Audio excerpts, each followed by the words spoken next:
Cabral estava em missão, rumo ao que pensava ser a Índia. Doenças terríveis acometiam os marinheiros. Após algumas semanas, as gengivas deles inchavam e começavam a apodrecer, exalando um cheiro insuportável. Sem conseguir mastigar, definhavam até a morte, o que caracterizava o escorbuto. Tinham ainda febres e diarreias. Não havia banheiros. As necessidades eram feitas no mar, com a ajuda de pequenos assentos pendurados na amurada. Outro grande problema era a alimentação, cuja base era um biscoito duro e salgado, completamente podre e coberto por um mofo nauseante. Armazenada em tonéis de madeira, a água para cozinhar e para beber cheirava muito mal e estava impregnada, causando diversas infecções e desinterias. A partir do desembarque desses maltrapilhos viajantes, inicia-se a história da saúde no Brasil colonial. No primeiro contato entre indígenas e europeus, estes foram idolatrados e venerados pelos nativos, que não sabiam que logo essa adoração ao homem branco transformar-se-ia em repulsa.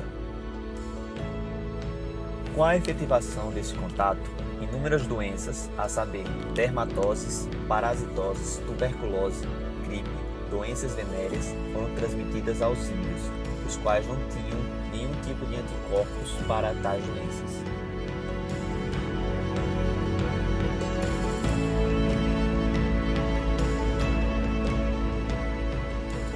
As índias pariam no chão. Não lhes era permitido levantar a criança. Mas quem a levantava era o pai ou alguma pessoa que tomavam por seu compadre. O pai cortava o cordão umbilical com os dentes ou com duas pedras, batendo uma na outra. Depois se punha a jejuar durante 8 dias, até que caía o umbigo da criança. Existia nessa época ilustres indivíduos, cujo tratamento era diferenciado por parte dos nativos, devido ao domínio de técnicas e de saberes que proporcionavam a tentativa de manter a saúde dos índios. Este indivíduo era o pajé, mestre no conhecimento de ervas medicinais e rituais místicos, inerentes àquela belíssima terra intocada pela civilização.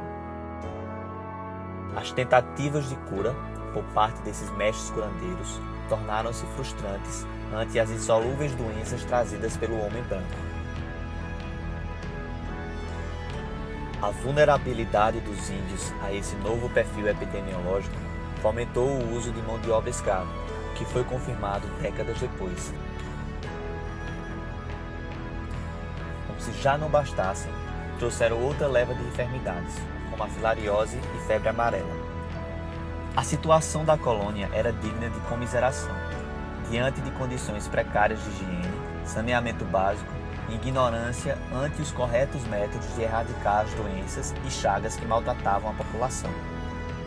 Devido à ausência de conhecimento médico-científico, o povo padecia como cobaia dos chamados médicos da época, que nada mais eram os boticários, donos de locais onde se armazenavam substâncias ditas curativas e ervas. O paraíso tropical transformou-se no chamado inferno, que era uma de suas alcunhas.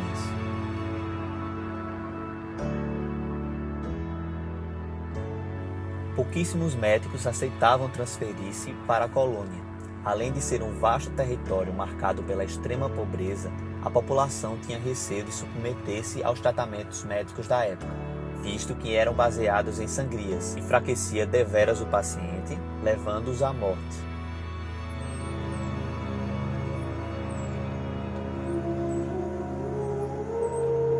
As peças eram ensinadas em tupi, quando o público era apenas índios, mas também ensinava-se em espanhol e português. Entre seus objetivos, estava presente também o de combater a antropofagia, praticada pelos índios, e reeducar os portugueses que se aclimataram com o Novo Mundo, naufragando no alcoolismo e na prostituição, o que ocasiona o agravamento de doenças hepáticas, como a hepatite alcoólica, podendo evoluir para a hepatite crônica e cirrose, e também doenças venéreas. Os jesuítas se dedicavam incansavelmente a fim de edificar escolas, estabelecendo assim o ensino público, o que resultaria numa melhora da qualidade de vida das pessoas. já que seriam educadas e conscientizadas. Organizadas de forma similar às estruturadas em Portugal e formadas por católicos que buscavam cumprimento de obras de caridade, as Irmandades da Misericórdia estabeleceram-se nas principais vilas da colônia. Em 1768, o vice-rei do Brasil, Dom Antônio Rolim de Moura Tavares, instalou o Hospital Real Militar da Corte do Rio de Janeiro. Antes da criação desse hospital, os militares eram tratados e alojados em casas particulares.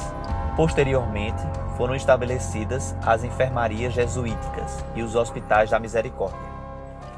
A Companhia de Jesus assumiu a tarefa missionária e educacional no reino e nos domínios ultramarinos, encarregando-se ainda do tratamento de doenças e epidemias.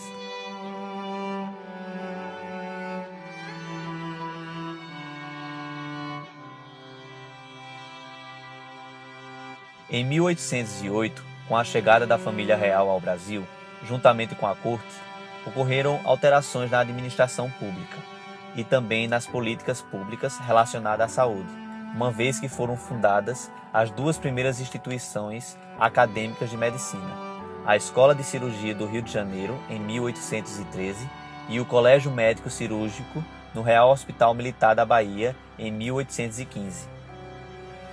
Em 1828, foi organizada a Inspetoria de Saúde dos Portos, devido ao fato de o Brasil ter aberto os portos aos outros países. As discussões médicas presentes naquele momento concluíram que o foco das doenças e epidemias eram os navios advindos do exterior, visto que traziam inúmeros indivíduos contaminados.